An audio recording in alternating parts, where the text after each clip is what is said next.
All right, well, Steve. Welcome to the show. Thanks for having me, mate. I thought we might start from the beginning. So, like, if we go back to your childhood, what were you doing, and were you doing sports around that time as well? Yep, of course, mate. Yeah. So, I grew up in Melbourne here in Australia, and my sporting background was swimming and running throughout, I guess, primary school and everything. And in high school, I got into triathlons. So, sort of my mid to late teens, I got pretty involved in triathlon and also cross country running. So, my background's in endurance sport. But I burnt out doing that coming into my 20s. And sort of that's when the wheels sort of fell off in my life and the direction changed. You burnt out in terms of just fed up with all the volume and everything. Yeah, it was just too much. I was doing too much and I was too young. I wasn't really enjoying my life. I wasn't going out enjoying myself. My life was just all training. I was waking up at ridiculous o'clock and riding, 45 minutes to the pool and then doing 3 kilometer swim sessions before I even got to school. And at school, I'm falling asleep and everything. And afterwards I had massive run sessions and, my weekends were cycling and doing all that. So I had a pretty rough year when I was like, I think my year 12 school that year. I had a pretty rough year in triathlon, didn't get the results I wanted. And, that sort of it just sort of burnt me out. There was a lot of pressure that I was under as well. So, yeah, it didn't really last. You're a pretty big guy. Like, I mean, what do you weigh like at the moment? Right now, 105 kilo. Yeah. Right. Have you So have you always I been a fairly guess big guy? Were you doing like triathlon as a? I felt like I went through puberty again in the army, mate. But no, I was a pretty decent, like a pretty big triathlete, definitely. I was still in there like maybe about 80, low 80 kilos when I was a triathlete. So as a late teen, sort of early 20s when I stopped, most guys were still lighter than me, definitely. Yeah. Okay, okay, all right. So then, so you said like you, you left school and the wheels came off. Yeah, that's right, mate. So, after school, I didn't really know what I was going to do. I thought I was going to be an athlete. That didn't sort of work out, and the sort of the fun I wasn't having throughout my teens, I sort of started really getting involved and doing fun things, going out and partying and stuff like that. Sort of as I came to 18, 19, and I got into the rave scene in Melbourne, which was really big. The electronic dance music scene, which was huge back then. And I wasn't much into the music. I was always into my rap and hip hop, but I was good at talking to people and making friends, and that sort of just, I guess, got me deep into the underground side of all of that. And I ended up, rubbing shoulders with all the criminals and everything in that world, and I sort of got consumed by that for a few years. Yeah. Okay, okay. Yeah. And were you doing sports through this sort of period or not? No, no, no, mate. I sort of stopped everything. There was a while there where I was gymming and everything, but yeah, I got really deep involved in that world, and it was sort of a world. I have to, whenever I talk about this, I always have to say that I've got good parents, mate. So don't judge the decisions I made on my parents. They were good. I grew up with opportunities. We weren't rich, but we weren't poor. And I just sort of I was a bit lost. I had I guess I was on a mission to prove my manhood, and I thought that getting involved with all the tough guys and doing all that sort of stuff, that's how I did it. A very, I guess, immature understanding of masculinity, and I was pretty good at what I did. In that world, I guess, without saying too much. And some people noticed me when I was like in my 20s, who were some pretty serious people, and sort of put me to the test, and I passed those tests, and I was given access to a world which I tell people I really had no rights having access to that world. Most people I was friends with, they got in there by either jail time or the areas they grew up in, or I guess the families they were connected to and stuff. So I felt like always a tourist in that world, and it definitely wasn't me. And yeah, I definitely wasn't doing much training when I was amongst all of that, mate. Okay, okay, but things got quite like serious in that world for a few years, was it? They did, yeah, yeah. So from when I was like about 22 to 26, I got yeah, I got caught up in a whole bunch of stuff. A lot of violence, unfortunately, my introduction to violence wasn't the military and going to war and everything. I saw some pretty crazy things back then, and friends in and out of jail and all that, and doing jail visits and supporting them. Had a task force hit my house at one point and take my best mate to jail, and he sort of, I looked after him when he was in prison, but at the same time, I sort of made a name for myself when he was in prison. I guess more successfully than he had. So when he got out, there was a lot of animosity that I didn't know had been created. And when he got out, he turned sort of the crew that I was with against me. And I sort of, I tell people that was the first war that I went to was yeah, some stuff that happened after that. And it got really dangerous, really escalated. My partner at the time, who I'd gone to marry and then divorce when I got in the military, she, I had to move her out and get a different place for her and that sort of stuff because, I was getting threatened by murderers and stuff like that. And it got pretty hairy and pretty wild there for a few years, before I was able to, I guess, to sort that out and distance myself in a way that enabled me to continue doing what I was doing without those people being a threat. Okay. Yeah. How did you distance yourself from it? Is it just time heals, or Yeah, can't go from into that details? particular situation. Yeah, from that particular situation, I guess, made sure I wasn't walking into any bad situations and stuff like that. And I was always prepared. But again, time, like sometimes when those threats don't eventuate, you start to realize that people are just talking, and they're not really committed to going through with what they're going to, or what they're saying they're going to do. So literally, I moved to the other side of Melbourne from where, I guess, all these people and that crew I was with, where they were. I moved to the other side of Melbourne and just sort of laid low and hung around my people, my closer friends, my younger friends, because these are all guys much older than me. And yeah, literally just put time and distance between it until it fizzled out. And I sort of stayed doing what I was doing, without being anywhere near them or amongst them or yeah, anything like that. Did you have to do jail time over this period No, at I all? didn't. I didn't. I was really lucky. I actually got banned from jail. I got caught up in yeah, I got caught up in some business during a prison visit, and I actually got banned from every single jail in Australia, for a 12-month ban. And my best friend was in jail at that time. Now I got charged with something where the charges were eventually dropped. I got caught up in some drama, during a prison visit. And yeah, I got banned, and I ended up, the charges were dropped, and I fought that ban, and eventually was allowed to visit jails again. And the first time I did, they had a big welcoming party for me.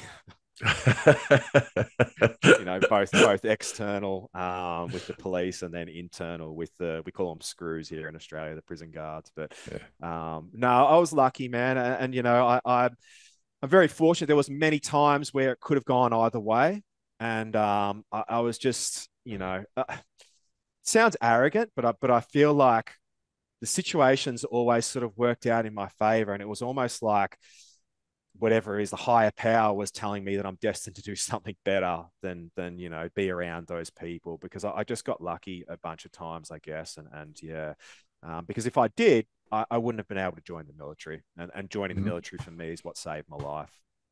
So it was military was like the next sort of step in your life after that. It So you sort of was, got yeah, out of that yeah. world. So as I said, mate, I always felt like a tourist in that world. But there was a few sort of turning points when I was really just like, stood back and said, "What the hell am I doing with my life?" One of those moments was I went back to the area where I grew up, and I ran into a friend from school, and he'd heard stories about me and who I was hanging around and doing all this, and he was really intrigued about my life and asking me questions. And I remember asking about his life, and he was a plumber, and he owned his own plumbing business, and he had two houses and a speedboat and stuff like that. And when he told me about that, he seemed almost ashamed that it was boring. But to me, I was just like, holy shit, man, like, you've got it sorted. Do you know what I mean? I'm ducking and dodging, looking over my shoulder, I can't do anything with what I have. I'm paranoid, it was a real miserable life. I would never recommend anyone getting so involved in that world because it is a miserable life. And that was one of the real big turning points, where I was just like, man, I need to do something better. And also I was very much in love with my partner at the time and I wanted to marry her. And and that life was just not something you can have a partner and, not something you can thrive in. So yeah, there was a few points. I knew my family was really ashamed as well. Because I said we're just not like that. Um, I knew I could do better. They knew I could do better. I had a lot of shame and guilt about what I was doing, and that's sort of what pushed me towards looking at careers that had, I guess, service being a big part of it, which was why I was sort of drawn to the military. So that's why military more than like becoming a plumber, like your mate, for example. It Yeah, was yeah, mate. And I had to get out of my state as well. I had to get out of my state. I just knew that staying there and just say I got a job being a plumber or a job at McDonald's or whatever, I was too close to all of it. And yeah, if I didn't, I guess, fall back to the temptation, like people wouldn't let me leave. Do you know what I mean? Whether out of hatred or whatever, they would want to derail my life because they want you to stay with them. They don't want you to rise up. So I literally was like, I need to leave the state. I need to start fresh. I started researching the military, and I knew nothing about the military other than, I grew up watching action hero movies and everything like that. I knew about the special forces and stuff from that world, but I knew nothing about the military. And when I was researching jobs in the military, we've got a program here in Australia called the Special Forces Direct Recruitment Scheme, and it basically targets people that are a bit fitter and a bit of higher aptitude than the regular, I guess, guys that are going for the infantry, and they dangle this carrot of a direct route into the special forces. Now, it has about a 95% failure rate or a 90% failure rate. And if you fail, you go to an infantry unit. So I saw that, and mate, it just lit this fire inside me because I was reading about all the qualities about a commando. And I'm like, it just lit that, like it reminded me of when I was succeeding in triathlon and when life was good and I felt like I had purpose and drive, and it just lit that fire inside me. And I said, that's the program for me, mate. I'm joining the Special Forces Direct Recruitment Scheme, and I'm leaving this all behind. And that's going to allow me to, I guess, recreate my entire life and also do something that I can be proud of, that my family will be proud of, that my partner will be proud of. yeah. What was that? Presumably, like you applied. What was like that selection process like? Was it fairly Yeah, straightforward for you? it's well, basically, like the first part is you've got to get onto that program. So back then, this was at the peak. So this is 2006. There was so many people joining the military back then. So, there were wait lists, I think like 6 to 12 months to get into the infantry. There was just a huge amount of people because there were so many deployments and there was so much going on. Everyone was, there was a lot of people joining the military. So the Special Forces Direct Recruitment Scheme was actually just to get on the scheme was quite difficult because so many people wanted to do that. So you had to go in and do psych tests and aptitude tests, fitness tests, and actually sit with a psychologist, and then sit with a recruiter and all of this. And if you ticked every box, then you got onto that program. Now, getting onto that program, all that means is you're on a program to potentially fast track you into the special forces. You've got to go through basic training. You've then got to go through your infantry employment training. Then you go on a special course, which basically bridges the gap between infantry and special forces. It's an 8 week, I think it was 8 week course, and it's just as hard as selection. And if you get through that, then you go on selection, where you join, guys from, who had been in the army for years and all that sort of stuff. Selection, the commandos back then was like a 6 week process. And then after that, you had like an 8 month, what we call a reinforcement cycle, which is where you get all the job skills. And if you get through all of that, you get a green beret and become a commando. So it was a massive process. And for me personally, I was so driven to get on it that I put my heart and soul in it. Like, to going back to the start, I was doing, I only had to do one fitness test when you're a civilian trying to get in. I was doing a fitness test every single month until they told me to stop coming in and doing fitness tests, but I was all in, mate, because I had to get out, I had to get out. So I was lucky enough, I got on that program, and the first 2 weeks of basic training was such a shock to my system. Like, you got to imagine the world that I came from, where you walk down certain streets in the city, on a Friday, Saturday night, all security guards know who you are. And, you walk in wherever you want and you think you're a big shot, you think you're a somebody. Realistically, you're a nobody. But going from that mentality to then going on basic training where I've got these guys in my face screaming and yelling, and that, it was such a shock to my system. Like, it literally broke me. And I remember 2 weeks in, I rang my partner and I was almost in tears, just like, I've ruined my life. I've gave up that street environment, something that I was good at, to come here, and I'm so out of my depth. I didn't know anything about the military. I felt like everyone knew stuff about the military and I didn't know what drill was, like marching and everything like that. I knew nothing, but she told me to persevere, and I found my groove, and quickly realized that, I had a lot of qualities that were definitely useful in that world. Was it always like the motivator to get through that, like, very tough times? Was it always just getting out of the world you'd come from? That 100% was it was, always mate. like the main 100%. driver. Yeah, I needed to do something. As I said earlier, there was so much negativity I'd associated with that world, and as it should be. I was all in, and there was absolutely no way, I wasn't committed to being, even if I went through that program and went to the infantry, I was going to stay in the infantry. It wasn't like I was going to ditch and go back. Like, I was all in, mate. And that motivation was always there, 100%. Was there anything during that selection that was like you remember being a particularly tough like drill or something that you had to do? Anything like just stood out? No, like, man, the first time I picked up rifles and stuff like that, I sucked at it. Like, I remember not being able to shoot and everything, and that was always like a bit of an insecurity for me. But so I went through that program, but when I got onto selection, I didn't pass my first selection course. So I actually, in 2010, I failed selection, and so the reason I did fail was, I sort of got through everything. I got through basic training, infantry training, the advanced infantry course, and I was infantry qualified. And I had good friends in the army now, and I sort of rested on that. And I sort of didn't prepare for selection properly, because I'm like, man, look what I've already done. You know what I mean? Mm. I was like, I've come from this. Now I'm a soldier, and I backed off that pressure.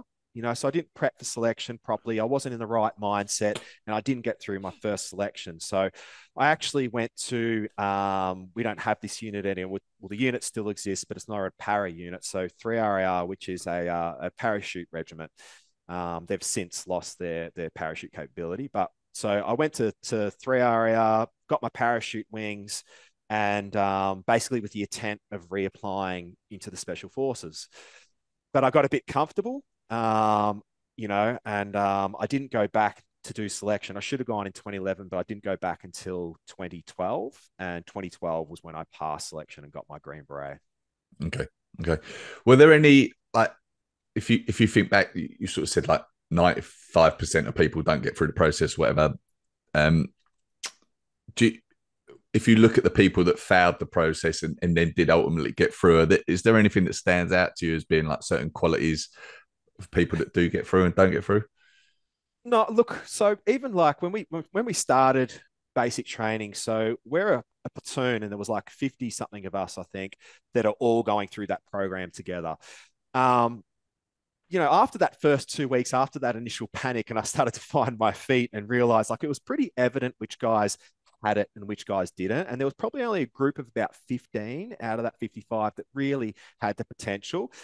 But the one thing I guess they all had in common was just fitness. Okay. That everyone it was sort of the fitter guys that had that ability. A general sort of aptitude as well. And I'm not sure. It's sort of just like, you can just tell by the way guys start to go through things that they just don't quit. That we share this all, like, this mentality that you're just going to get through things no matter what. You're not just going to sit back and rest and complain and do all that. You just get things done. But yeah, I guess that's it. I spoke to Gareth Timmins on this podcast, who's an ex-Royal Marine, and one of the Yes. things he said in answer to that question was like some of the obviously stereotypical masculine guys, like actually often would fail the process, um, and some of the less stereotypically masculine guys would get through it. Would you say that's like a trend that you noticed? I listen to that, right? And I do agree with that to a point. I do. But when you're talking special forces, like most of the guys are pretty impressive physically. Yeah, they're not big gym heads and stuff. Like I was definitely like, one of the bigger guys within the commando regiment, definitely at 105 kilos, 6'2". But there's no, super sloppy guys and stuff. Everyone is, fit, strong, but yeah, you definitely don't have big muscle bound men walking around everywhere. It's not that. Again, because that doesn't serve you. You need to be more robust. You need to do a lot more than just lift heavy things. All right, all right. So you, it was like Jon Wynn who connected us, one of the elite Yes. HYROX athletes. Were you in the military with him? I was, yep. So Jon Wynn was Charlie Company and I was Bravo Company. So there's four different companies within the Commandos, and you don't really have a lot to do with the other companies except for maybe some courses you do together. But out of all the things, how I know John was through partying. So, Okay. I know John of all people because he's had problems with alcohol and drug issues and everything. And I have too, actually, not to his extent, but there was definitely that was a problem for me as well. But yeah, that's how I know John, was that we had similar friends that would go out and drink together. So yeah, although I Okay. didn't work with him, I probably know him from that side that he's tried to escape. So yeah. One question I had, like, I mean, I don't know how closely you follow like the elite side of HYROX, but would you say you notice like any similarities between people in elite sport in general and what you were seeing in the special forces in the military? Are there any sort of traits that you see common between I, those people? I do, yeah, I definitely do. Like I actually sometimes, I look at the way, like Hunter. I think Hunter would be a good soldier, because he has that amazing level of fitness and strength, and he's also, I guess, got that mentality, a little bit of the ego. Like I think to survive in the special forces, you do have to have a little bit of that ego, because that ego is not always a bad thing. Ego can be a fantastic source of motivation, and within the special forces world, it's very competitive world. You have to be, somewhat sure of yourself and willing to, I guess, put yourself forward and on display and be that person. But there's definitely a lot of similarities between elite athletes and elite special forces units. And it goes beyond, I guess, the physical sort of side. It's the mental side. It's even the way that we bond and everything like that. Yeah, there's a lot of similarities, I think. Do you think it gave you certain like values that you're now using? Like, I know you've raced one HYROX and Yep. you're doing sport. Do you think it's set you up well for It those has, endeavors? going through a selection course. There's really nothing you can do as a civilian to, I guess, replicate that, like what it's like to push to the absolute limit and keep going. On our selection course, and most Western Special Forces have a similar thing. We go through a 3 to 4 day food and sleep deprivation exercise, and it's just after the first week, so you're already sleep and food deprived. You're already under the shock of capture. You've already gone through a whole bunch of physical stuff. Everyone's yelling at you, and then food, sleep gets taken away from you. No coffee, no sports drinks, nothing but water for 3 to 4 days, and you just get like go through physical pain. Like it's just basically set up that there's these 4 hour stands where you might just go push a truck up a hill in the mud. And if you get up to the top of the hill, they'll tell you to take it back down and start again. You do that for 4 hours, and then you pick up and you go to the pool, and you might be in the pool for 4 hours. There's all these just stands, and they just keep going for 3 to 4 days. And that breaks 70% of the course, and they'll withdraw own request. But to get through that, which not many people get to go through. It's almost like a rite of passage, I guess, where you get to access a part of you that most men will never get to access, where you know that when everything's taken away from you, when you're mentally and physically crushed, that you can still keep putting one foot in front of the other. And that's what we say on selection a lot, is just keep putting one foot in front of the other. And that in a HYROX race, when you've spiked your heart rate and maybe you've gone too hard on the burpees, you just got to keep putting one foot in front of the other. Get your breath back, keep moving, find your pace and keep going. So I definitely do take a lot from that. Yes. Okay. I know John's made like a couple of errors in a HYROX, like running incorrect number of laps and things like that. And he said to me before, it's because he completely disconnects from his body. He's like in so much pain, he disconnects himself and his mind's like not there. Can you relate to that? I can, mate, but I try and keep it just below that. I want to make sure I count the right laps. I definitely can. I think I pace myself when I'm doing races and stuff. It's not just HYROX. I've done other things, but I like to pace myself. So maybe I'm not going as hard as John, but I've definitely been in those places where you are going so hard that you don't even have the ability to count. And in HYROX, that's one of my biggest fears in HYROX is the laps, counting laps, because you're exerting yourself so much. Your brain's not functioning the same. So you do have to almost just hold back a little bit so you can stay on top of it. Yeah. Let's talk about HYROX. So you did, was it Melbourne? You did one? Yeah, I did Melbourne. I did Melbourne as open. I was going to do Sydney afterwards, or whichever one it was. I can't remember which was first. I was going to do one of them as pro, one of them as open. But I tore my hamstring probably two months out. So I basically just got myself into a condition where I could sort of race one, and just chose one and did that. So I did the open in Melbourne, and I did a 102.50, I think, which won my age group. And it was, I think, 5th overall. And just on the race experience, I think I could chop. If I did one next week, I probably could have chopped another minute or 2 minutes out of it. But yeah, just this one. I haven't done. I guess Nice is going to be my first pro race where I'm sort of, testing everything. But I do have. I know I've got potential to be a pretty decent athlete in the pros. Yeah. And you're in I should say you're in the 40 to 44 age group, right? Yeah, I'm 40. I turned 41 this year. Yeah. Presumably you enjoyed it. Yeah, I did, mate. I did. I heard about HYROX probably 3 or 4 years ago, just through YouTube, following different fitness people on YouTube. And I remember thinking, I can't wait till this comes to Australia, because, it very much suits a lot of guys in elite military, because a lot of us have that endurance and strength aspect. I've considered myself a hybrid athlete before hybrid was a thing. I've always had endurance training, and I've also done strength training in the gym. So, I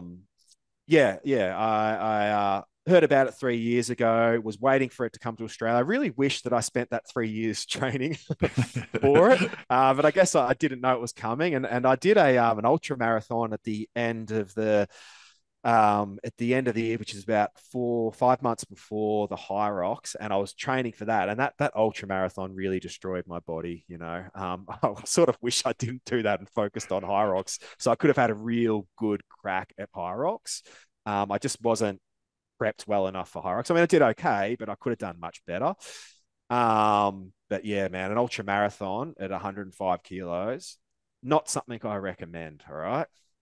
What was the distance of the ultra? That was 50, but it was a road race. And again, I didn't spend enough time prepping, building the volume, and my body just was not ready for it. It smashed me. I averaged, I think, 4:20 minutes kilometer for the first 35 kilometers. But it was super, super hot, and I just got hit by cramps. I could barely move, mate. So I did a lot of walking. walking, jogging mix for the last 15 kilometers. I still averaged, I think, a 5:20 for the 50K, but I'm quick at that. I could have done better, but it was just, man, the heat, the sort of the lack of prep, and it really knocked me around. And that I've had sort of ongoing ankle, Achilles, and calf issues since Since. doing that. So yeah. My prep for Nice hasn't been as long and hasn't been as much volume as I would have liked because of that. But yeah, it is what it is. You know, you live and you learn, don't you, mate?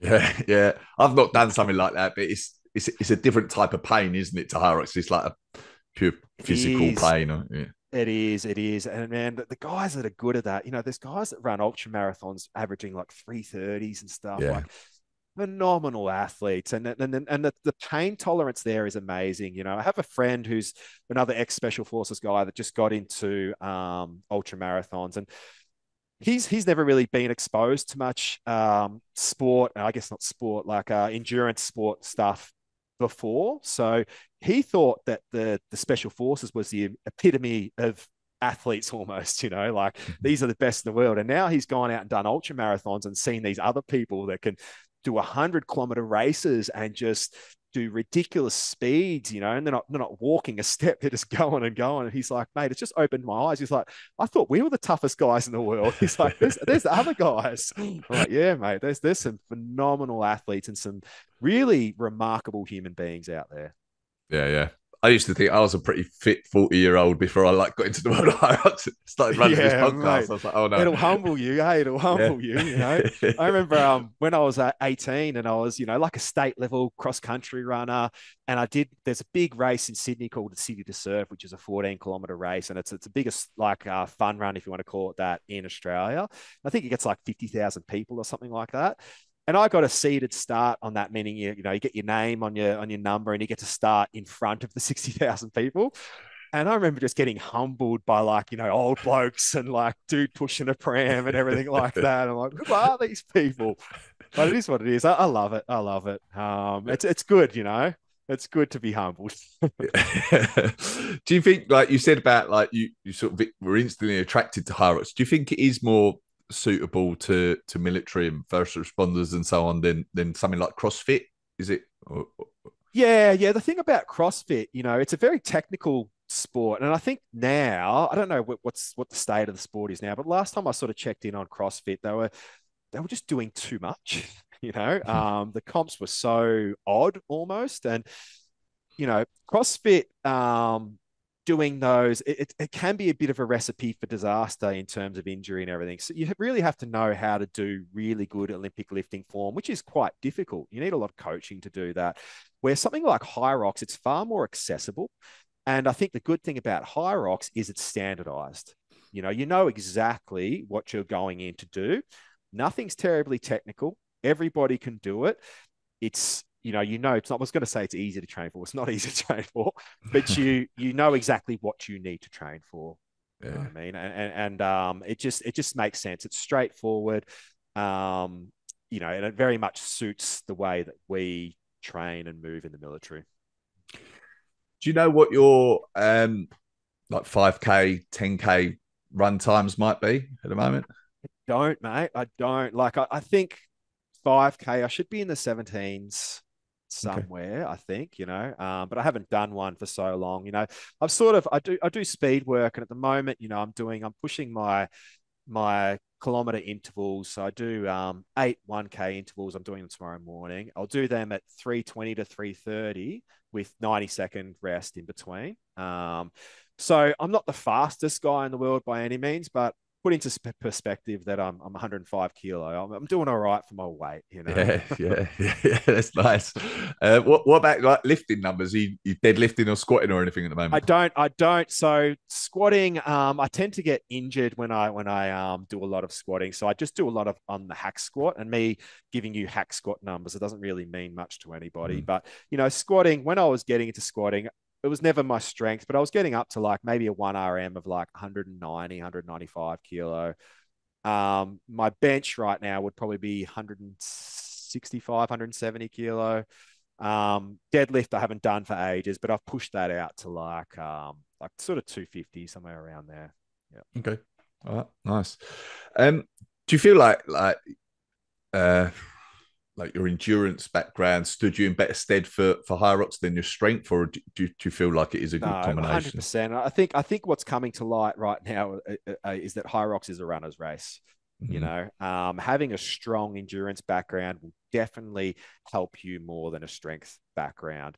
I personally think they need to up the weights if they want to keep it about being a hybrid activity. You yeah, know, it's getting fast. You know, like the guys, the top elite guys. You know, your elite 15. It's not their station times aren't really improving that much. They're sort of staying static, but their run times, man, they're getting fast. You know, um, it's definitely a runner's race, and if you've got that endurance background, I think it's much easier to build the strength you need than it is to obtain that endurance.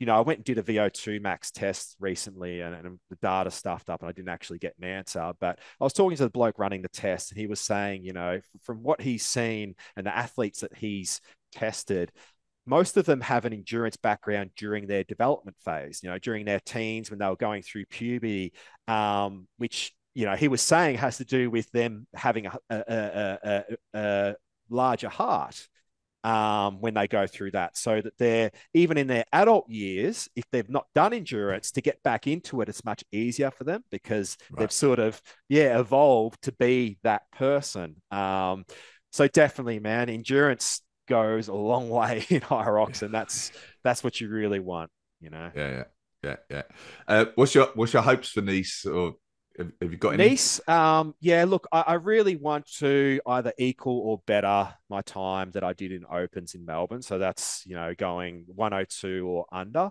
I'm definitely capable. What I'm most worried about is just the jet lag and, you know, getting into, I guess, the rhythm in a different country. I'm going to be trying a few things as well, like with the sleds. You know, I'm going to do something which I don't think anyone else is doing at the moment, which is just do a static arm over arm for the sled pull. See if I Okay. can set the new standard there, because I'm doing that in training. I'm pulling really heavy sleds and pushing really heavy sleds. So I'm going to be trying a couple of things, see if it works, and I might blow myself out and ruin the rest of the race. But look, I'm going to put everything into Nice. I'm not as prepped as I would have liked to have been. But I'm going to put everything in. But I'm also not trying to put myself under too much pressure, being that it is my first pro. I would have much preferred, because I'm doing 3 races in Australia and pro afterwards. I would have much preferred it to be those 3 races Yeah, first, so that yeah, I yeah. was working up towards Nice. But you know, I'm taking it for what it is. It's a good opportunity to go overseas and get more involved with the sport, meet more people. You know, say good day to Jon and do all that. So yeah, let's say 102 or under is the goal. Awesome. Okay. All right. Um, so you've left the military now. Can you Yes. sort of talk about what happened after that? And Yeah, yeah. Look, what we haven't touched on, I guess, is sort of, you know, I guess the biggest part about my life, which is my dog. So, um, you know, I in the special forces, I was a regular commando. I'm doing air quotes for those who are only listening, like a regular commando, for 5 years, and then I specialized as an attack dog handler. It's like becoming a sniper. It's a specialty skill that you can do, and basically that becomes your career. That becomes what you do all the time. So I became an attack dog handler, and I was teamed up with my dog, which ended up retiring with me, Googe, who was the gnarliest, craziest, most dangerous dog that we had. And you know, it took me 9 months to build a proper bond with this dog. He really helped, I think, helped my career so much because he was such a good dog. He made me look really, really good, you know. And I got so many opportunities within my career to do, like, we call them international engagements, where you go, you know, you get picked to go, you know, hang out with another special forces unit or whatever, or go to different seminars and everything. I got a lot of those, and I think it's because of him, because he was such a good dog that he made me look like an awesome handler, awesome soldier. Yeah, he was very pivotal in my career. He was injured and retired into my care. So once he was injured and retired into my care, I stayed in for another 2 years, basically in the development side, like developing the young dogs and developing new handlers. But once he retired, career was pretty much done. He was keeping me in there. So those 2 years I stayed in, then I left. I Can you left just and moved. sorry? Can you Yep, just you're right. like attack dog? Like this might be a stupid Yeah. question, but what sort of work would they do, or would you do He's a with hunter, the mate. He's a hunter of humans. So okay. basically, our attack dog capability is what we call an off-leash capability. So, if we're, let's put a hypothetical, you're patrolling in Afghanistan and you're moving from village to village, and it might be a distance of whatever many kilometers, we can push him out, from 50 meters all the way to 200, 300 meters in front, depends what I can see visually. And he will basically hunt for people that might be waiting to set an ambush for us, and he will engage with them. And it's not a police dog that's going to bite and hold you. It's a we call him a combat assault dog. He's going to really ruin your day. If you leave him with a dude, then there's not going to be much left of him. But basically, he'll do things like that. I could send him. So we spent a majority of our time together, me and my dog, on our domestic counterterrorism team, which is handling domestic terrorist threats within Australia, which means you're doing a lot of stuff like, learning how to assault through a plane or a train or a bus, something that a terrorist could hijack, or, you rope down onto office buildings in the city and you assault through like office buildings and stuff like that, or you go to a sports stadium or a train station. So basically how he's used is, we might put him into a room first and then we follow him in, for him to engage with whoever's in there, but also to act as like a rolling distraction. So he can also track people. So if we put him on a scent trail, he'll track people. But he's basically for apprehension. So if he can be a less than lethal weapon or option for me to use. So if I've got someone in front of me who's non-compliant, but we need to get them to comply, but I don't want to bring lethal force, I can send my dog on him and he'll bite and take the guy down, and I'll remove him like a police officer would.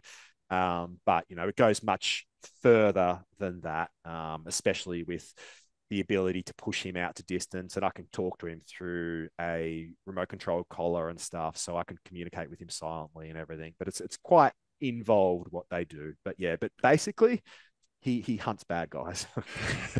It's must be quite hard to like train a dog like that. And you said it took 9 months to build a bond, because I've heard you say like elsewhere that like you can't teach these dogs not to bite because that's what you need them to do, right? And so yeah. is it quite a dangerous process to even It really teach depends them? on the dog. It really depends on the dog. And it depends, throughout the time I was there, the way that we selected dogs got better as well. I think early on, some dogs were selected too aggressive, and, we had a lot of handler incidents and stuff like that, where they really figured out how to select really solid dogs. But definitely like, my dog Googe has, throughout that bonding process, he turned on me a few times. And it was not, these were all situations where he was on the bite and I've removed him from the bite, and he's like, no, I'm not ready to come off the bite. No. So I'm going to have a go at you so that you piss off, and then I can go back to what I was doing. So lucky I was always sort of ready, because I knew sometimes that was his mentality. I was always ready to catch him. But it's definitely, it's a dangerous job in the sense that we do have accidents that happen as well. Just silly things, maybe a dog on dog incident and guys have to get involved in that. Or, just silly little incidents that, when these dogs bite you, even if it's just a small bite, you're going to hospital. I had actually Right. had a dog turn on me at the end of my career. This dog had turned on a bunch of handlers, and I had been bitten by one of the dogs yet. I hadn't had a dog turn on me successfully. So I got along with this dog, and it had bitten a bunch of people and they didn't know what to do with it. And I said, you know what? I'll take this dog on. I'll take this dog. Me and him have a great bond. I've got him. I'm going to work him. Literally day one, mate. I took him out the kennel and I took him for a walk. As soon as I got him out, he was like activating, like barking at cars and being real weird. And I'm like, mate, cut it out. Let's go. But it was a bit of a weird behavior. And I took him for a walk, took him for a big walk, got back to our kennel. Instead of entering the front gate, I entered the back gate of our kennel, which takes you into a big, like, exercise yard. Now, the dogs can be let into that yard from another area, but basically our drills are that if you are going to let a dog in, you have to come out and visually check and make sure no one's entered from the top gate before you let another dog out. So I've entered the top gate, and another guy's decided not to do a check and let his dog into the yard. His dog was dog aggressive, so was mine. His dog has seen me and come charging up. My dog hadn't seen him yet, but I turned around to go exit the gate, and just my behavior change triggered him. And he come up and came from my throat. And, I put my arm in between my throat and his mouth, and he took onto my arm and just started crunching through my arm. While this other dog was coming up at me, and I've sort of got one dog on my arm, another dog coming at me. And I was lucky the other dog listened to me. I'm saying, down, and it laid down. So I was then able to deal with the dog that was on me, and I sort of got him off and threw him into a temporary kennel that we had in the yards as sort of safety, and sort of looked down and went, oh man, I'm off to hospital, Wow. and that was it. Yeah. So I thought I was the Caesar Milan of attack dogs until that point, the dog whisperer. I got humbled.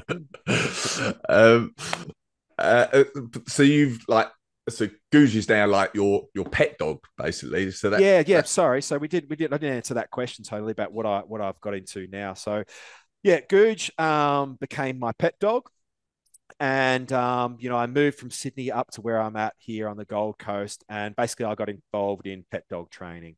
And Googe actually helps me now because I deal with a lot of dogs that other trainers don't want to touch, like aggressive dogs with real severe reactivity. Reactivity is just when dogs like Dr. Jekyll, Mr. Hyde sort of thing, where they're fine until you put them on a leash and they see another dog and they go crazy. So I do a lot of behavior modification with dogs that are a bite risk. And Googe actually helps me train them by being the calm, stable dog that I get to, just put him on the ground at the park, and they can go nuts, and we can train that dog with a dog that won't react back, if that makes sense. So where in public, the other dogs react back at them and it feeds that behavior, they can carry on, and my dog doesn't care. They can literally come and bark at his face and snarl at him and do all that. And he's just stoic, he's just chilled. He doesn't care. Nothing's a threat to him. He's absolutely scared of nothing. He's actually an amazing animal. I blew up on social media because of my bond with him. And also because of how intelligent he is. We've got this obedience routine that we did that's gone viral. I don't lean into it too much anymore because he's getting old, but the stuff I was able to do with him with his obedience and everything, I'm just scratching the surface of really what he's capable of. But he's a very, very unique animal. We call him a unicorn in the working dog world. There's not a special forces operator wouldn't happily take him into battle with him. As the transition to him being like a pet from a dangerous dog, has that been tough? No, mate. Like I used to take him to dog beaches and stuff when he was a full-blown attack dog in the special forces. Like it's a misconception that we pick these dogs because they're aggressive. They're not. They're really, really social, intelligent, and just confident. And that confidence, they're also super high drive, but that confidence and that high drive is what we tap into. And basically them hunting people is not this aggressive, I need to go tear someone up. It's a game they're playing, right? Yeah. So because again, now I said he's an off-leash dog. So if I'm in a team environment and we're rolling through a battlefield and there's other commandos everywhere, he can't just go bite other commandos, like I can send him forward and they can give him commands and send him on and do all that. So to have a blatantly aggressive dog, it just doesn't work. So although he is potentially one of the most dangerous dogs in the world, I take him everywhere. Kids pat him. Kids can take a ball off him and throw it and he doesn't do anything because he's so confident that he's safe. It's like a bloke that's an awesome fighter. He's got nothing to worry about. Nothing to phase him. He doesn't have to prove anything. Do you know what I mean? He's just a solid person, and that's what he's like. There's never been any issues. I tell people he's literally the safest dog that I've ever worked with. Do you this might be a weird question, but like from training dogs and working with goos, are there any qualities that you see that like you feel dogs have taught you that you try and bring into life? I've got a Um, golden retriever who's like so far from an attack dog is ridiculous. But like, I always think like she's so stoic. Like you mentioned stoic like before, but she's so stoic and that like just doesn't let things phase her. And I think that's like that's it. a nice Dogs, quality. dogs are in the moment. Do you know what I mean? They don't have Yeah, yeah, brains that function like ours. So I think that's something that's really amazing about them, and something we could probably all take from it is to enjoy those moments and to live in that moment and to, I'm always amazed that Gooch will do anything for his Kong, his toy. Life is so simple to him, and it's just like he doesn't need much, and neither do we. Do you know what I mean? Just to, yeah. to enjoy what we have, be grateful for what we have, and live in that moment instead of getting twisted up and all the maybes and the what ifs and all the regrets and all that. So I guess that's something that I've taken from him. And I Yeah. try and be as fearless as he is. I'm not, but I try and be. All right, love it. Well, thank you for this. It's been an amazing story. Love chatting to you. Is there anything else I should have asked? And then also, if people want to follow you, find out more about you, everything you're doing, where should they go? Yep. So on Instagram, K9 Steve. So it's letter K number 9_Steve. But I don't think we've missed anything, mate. I think you've asked me everything you need to ask. It's been a fantastic chat, and I appreciate you having me on here. All right, awesome. All right, well, yeah, thank you. Been brilliant, and good luck for Nice. Catch you out there. Thanks, mate. Appreciate it.